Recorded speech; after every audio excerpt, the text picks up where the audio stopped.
Africa Content TV. Laminisa 1 KBSU. Ladies and gentlemen, I've just been informed that we have in our midst the Olubadan of Ibadan, ably represented by the Olori, whatever Tiri Olori, Atiri KBSU now here. So it's important that we recognize the KBSU. Ladies and gentlemen, His Imperial Majesty Oba Rashidi Adewolu Akanwo Ladoja, the Olubadan of Ibadan, KBSU, ably represented by Olori Barrister Olayinka Ladoja. KBSU, Ẹ̀ṣẹ̀gànnì tẹ́ wáyé wá sí. Gbogbo ládéládé gbogbo orí adé tó wà ní ìjókòó. A kí yín pé adé apẹ́ lórí, bàtà apẹ́ lẹ́sẹ̀, ìrùkẹ̀rẹ̀ apẹ́ lọ́wọ́, àṣẹ apẹ́ lẹ́nu kọrin kése. Ìlú gbogbo wa ò ní dàrú o, ìlú gbogbo wa ò ní bàjẹ́. Ẹ̀ ń pẹ́ fún wa jù báyìí lọ. KBSU. And of course, I would also like to recognize all the other Oloris present. The Oloris that have accompanied our KBSU, thank you for coming. The Olori of Ede, the Olori of Ilaranko, every Olori that is here, gbogbo yín pátápátá ni aki. Recognition is a continuous one. Gbogbo àwọn ládéládé tó wà ní ìkàlẹ̀, gbogbo wa pátápátá ni a máa kí. Ladies and gentlemen, without wasting much of our time, we want to call on the bride's family. Ẹ jọ̀ọ́ gbogbo àwa tá a wá kí Chief Imam ẹ jọ̀ọ́ ẹ já lọ jókòó. Ẹ jọ̀ọ́ security, please, can you please clear the walkway? Kò ní dá káwọn security máa tì wá. A mọ̀ pé ẹ nífẹ̀ẹ́ Chief Imam wa náà ni. Ẹ jọ̀ọ́. A mọ̀ pé ẹ nífẹ̀ẹ́ wọn ni, ṣùgbọ́n àsìkò yìí kọ́ ni a máa kí wọn. Ẹ jọ̀ọ́ tó lọ lọ́hùn. Please let us go and sit down. Ladies and gentlemen, we have called the Rajis, we have called the groom's family.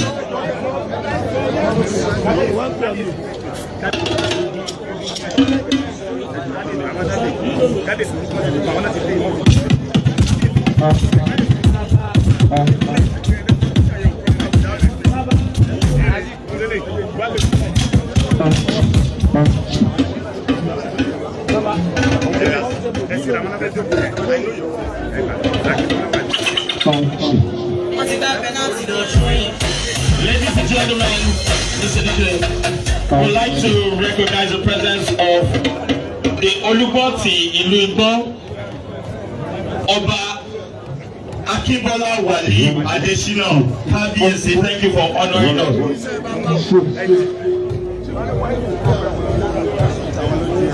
On behalf of the Chief Imam of Ofa, I would like to recognize and appreciate all his classmates from OGS Ofa Grammar School. Gbogbo yín pátápátá ni Aki.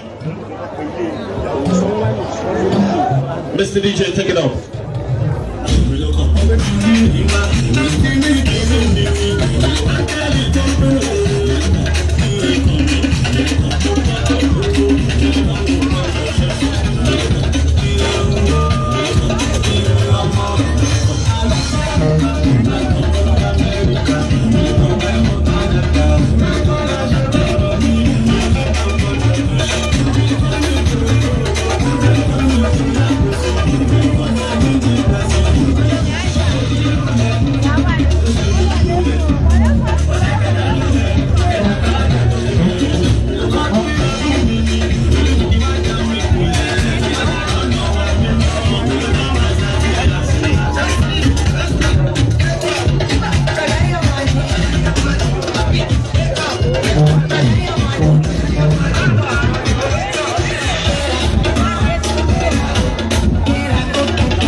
Ladies and gentlemen, the whole of Igboho Kingdom is being ruled by our father, the Olofa of Ofa. But then they say behind every successful man, there is a very wonderful and a very beautiful woman. Ladies and gentlemen, I'd like to recognize the Olori of Olofa, Olori Miss Tura Gbadamosi.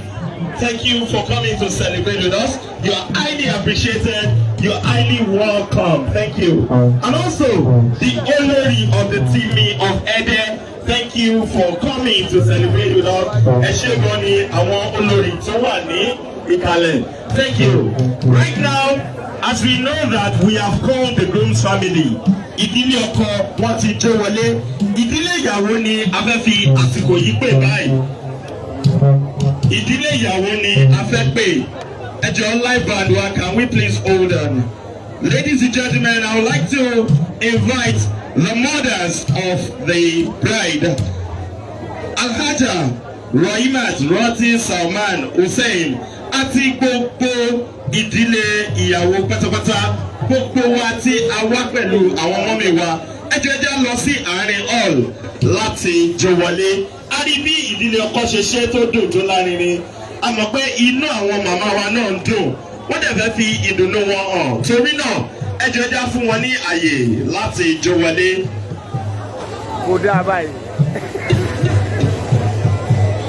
Àwùyé àgbà ni ó máa bá wa gbé wọn wọlé. Ladies and gentlemen, let's welcome Alhaja Roimat Roti Salman Hussein and the entire family, the ones that have specially raised the bride of today. Ladies and gentlemen, let's welcome the parents of the bride. Àwọn òbí ìyàwó ni wọ́n fẹ́ jó wọlé nísìnyí. Àwùyé àgbà ni ó máa bá wa gbé wọn wọlé.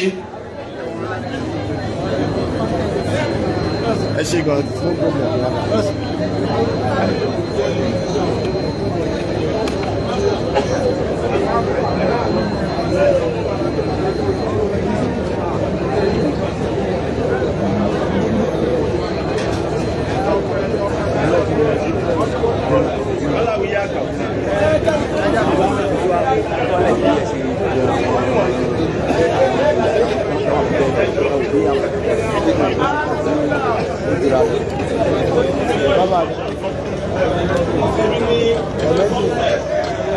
Ladies and gentlemen, once again, we want to welcome the bride's family. And of course, I would like to invite a mini success. Kí wọ́n tún bá wa ṣe bọ́ ṣe ṣe fún àwọn rájí tó dùn tó lárinrin. Ẹ jẹ́ ká gbé àwọn ìdílé ìyàwó náà wọlé.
Ìyá mi yá yá lájọjà, ẹ̀dá ìfẹ́ mi.